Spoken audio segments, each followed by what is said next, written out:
Namaku Rangga. Aku lahir di sebuah desa kecil bernama Ngancar, di kaki Gunung Gajah Mungkur, Wonogiri. Tapi aku sudah lama meninggalkan tempat ini. Setelah hampir 15 tahun di Jakarta, aku kembali. Ayahku meninggal, dan hanya aku satu-satunya yang tersisa. Aku berdiri di depan rumah tua peninggalan ayah. Catnya mengelupas, jendela pecah, sunyi, seperti tak pernah ditinggali. Tapi entah kenapa, aku merasa diperhatikan. Dari sela tirai robek di lantai atas, aku melihat sesuatu bergerak cepat. Bayangan hitam.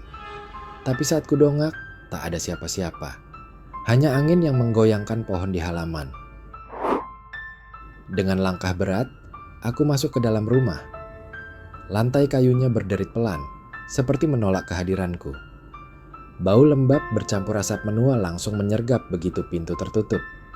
Di ruang tengah, kulihat foto-foto lama tergantung, tapi satu di antaranya terbalik.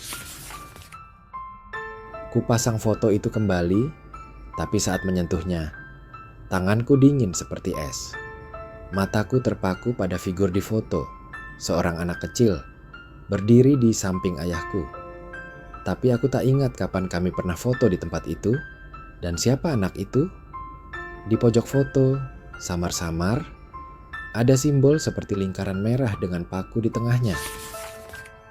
Suara langkah kecil terdengar dari arah loteng. Perlahan menyeret, lalu berhenti. Aku diam. Jantungku berdetak cepat. Tidak mungkin ada siapa-siapa di sini.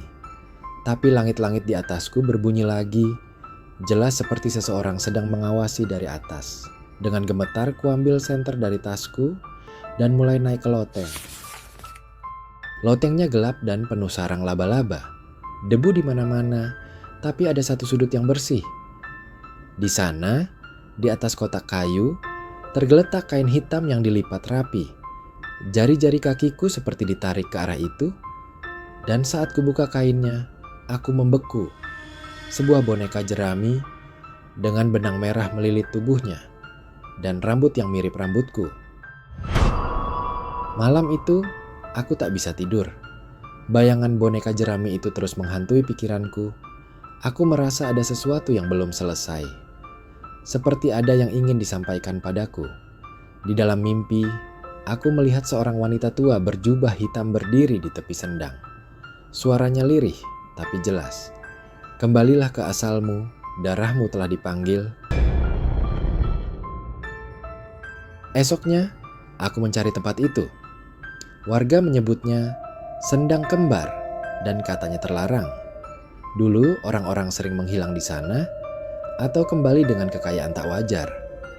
Aku mengendap masuk lewat jalur semak dan benar saja, ada dua kolam air tenang berdampingan. Tapi anehnya, air di salah satu sendang terlihat merah samar, seperti darah yang mengendap. Di tengah sendang mengambang sebuah sesajen, daun pisang, bunga melati, dan rambut manusia. Aku menahan napas. Semua terasa salah, tapi kakiku terus melangkah ke tepi air. Tiba-tiba, dari dalam air muncul tangan tua keriput yang menarik sesajen itu ke bawah. Aku mundur tersentak, tapi tanganku tak sengaja menyentuh air. Dan saat itulah, aku melihatnya. Wajah wanita tua yang sama muncul dalam refleksi air, tapi matanya hitam sepenuhnya. Lanjutkan jejak ayahmu, atau kau akan menggantikannya, katanya. Seketika aku melihat gambaran kilat. Ayahku berdiri di tengah upacara pesugihan. Darah menetes dari tangannya. Lalu semuanya gelap. Dan aku terbangun dengan tangan masih basah di kamar rumah tua. Aku menemukan sebuah buku lusuh tersembunyi di bawah lantai kayu kamar ayah. Kulitnya dari kulit kambing, dengan simpul benang merah di tengah. Sama seperti boneka jerami itu. Di dalamnya, tulisan tangan ayahku. Ratusan halaman ritual, sesajen, dan mantra pemanggil kekayaan. Tapi ada satu halaman yang membuatku menggigil. Daftar nama. Nama-nama yang telah ditukar. Salah satu nama di daftar itu adalah ibuku. Aku tak pernah tahu bagaimana dia meninggal. Ayah bilang karena sakit. Tapi sekarang aku tahu kebenarannya. Di bawah nama ibu tertulis sebuah simbol aneh dan tulisan, "Pengorbanan pertama." Aku melempar buku itu, tapi halaman itu tetap terbuka, seolah menolak dilupakan. Malamnya, rumah tua itu hidup. Dinding bergetar, lampu padam, udara jadi lebih dingin. Aku mendengar langkah kaki, tapi tak ada siapa-siapa di lorong. Boneka jerami itu muncul di ujung tangga, padahal tadi kusimpan di lemari besi. Dan dari loteng, suara ayah memanggil, "Rangga, ini saatnya kau memilih." Aku naik ke loteng. Di sana ada altar. Lilin hitam menyala, darah kering di sekelilingnya. Di tengah altar ada foto ayah terbakar setengah dan boneka jerami lain yang wajahnya mirip aku. Di lantai tertulis lingkaran darah dengan tulisan, "Yang menolak takdir akan menjadi tumbal." Suara ayah kembali terdengar, lebih dalam, lebih dingin. "Bergabunglah atau gantikan aku." Tanganku gemetar, tapi tubuhku seperti dikendalikan. Langkahku masuk ke lingkaran darah itu tanpa kusadari.